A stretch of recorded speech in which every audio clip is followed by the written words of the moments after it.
Hey everyone, TimaeuSS here, and welcome to another NIKKE video. Oh my god, RedHood's kit is here, and it's so massive! Jesus Christ, it's actually 2 pages. It's the first time that we get 2 pages for RedHood, and I've got her animation loaded here as well. Look at that ass! Oh my god, it's gonna be absolutely insane. Now, in this video, we actually take a deeper dive than our usual skill kit rundown, because I think there's lots of secret to be explored here, including taking a look at her burst animation and what happened during the live anniversary, because some of you might be confused. So I'll explain everything here, and I actually have done a bit more research now. And also thank you to the comments in the previous RedHood video who have translated some parts of the JP livestream that I've missed. So thank you so much. So RedHood, our anniversary pilgrim unit at 1% drop rate, is going to be broken. Okay, I'll just be very honest, she is broken, but not at the same level of game breaking capacity as I initially thought. Okay, so she is still going to be a burst 1, 2, 3. Yes, that's right,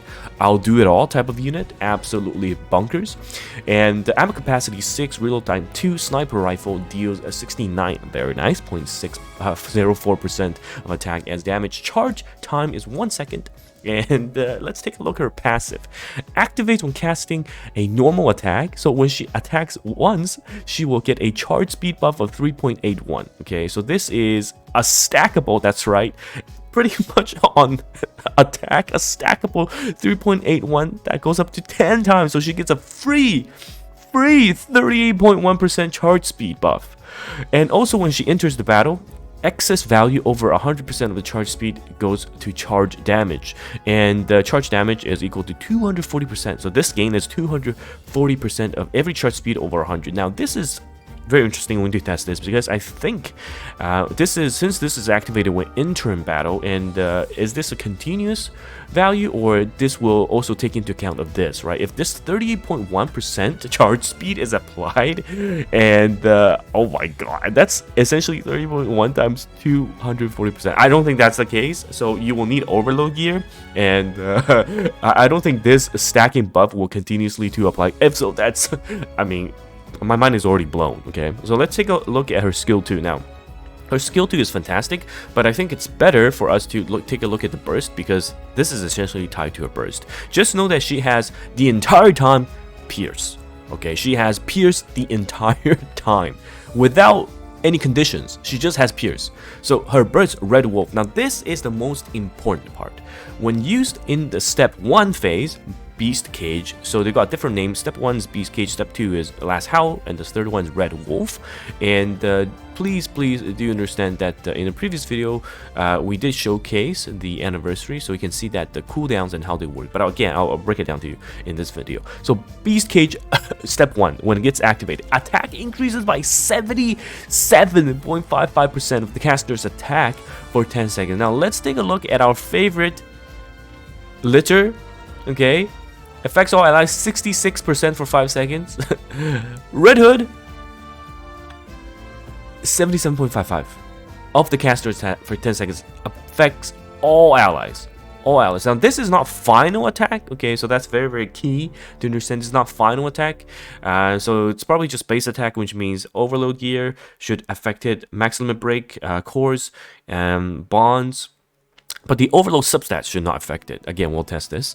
And also affects herself. Cooldown of the burst skill goes down by 40 seconds and only activates once per party. So this you'll see in step 2 as well, and I'll just explain what this means. If you take a look at the anniversary stuff, right, when they did burst with RedHood, they started with burst 1. Okay, so the burst 1 activates, and she gets that minus 40-second cooldown, so she gets to use it again. Okay, they don't use it here, and they use the ult on burst 3 instead, which allows her to turn into a murder machine.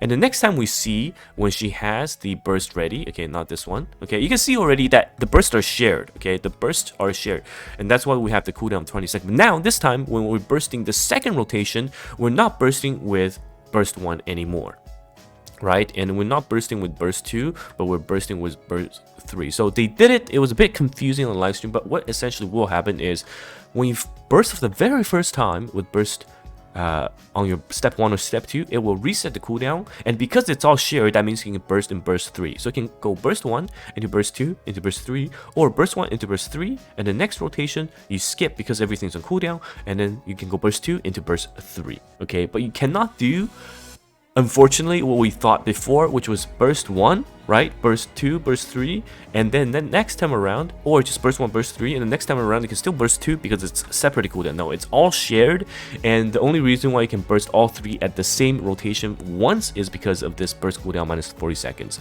So we can't have a B1 that's 40 seconds or B2 that's 40 seconds and then just slot in Red Hood and she can fill the other downtime. Unfortunately not, but I still think despite that she is a meta breaking character. Now let's take a look at the rest of the skill.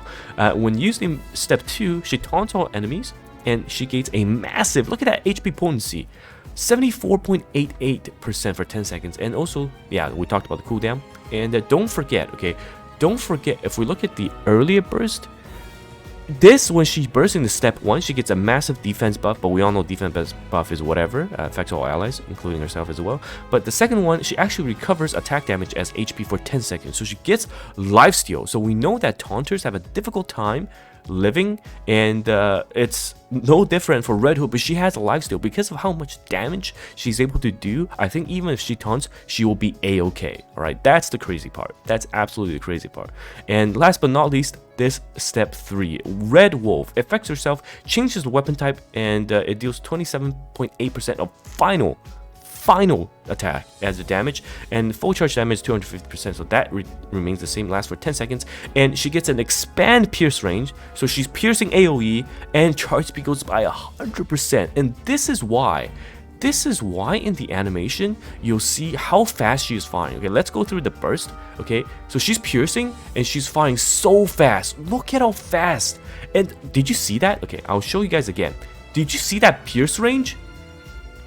Holy moly, look at this pierce range.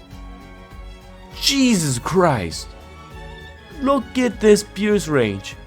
Oh my god, this is absolutely broken. So basically, as long as there's a body part on the enemy boss or anything, it will get pierced. It will get pierced and it's going to turn into an AOE machine. Like I said, this is Alice plus the 7 dwarves, okay?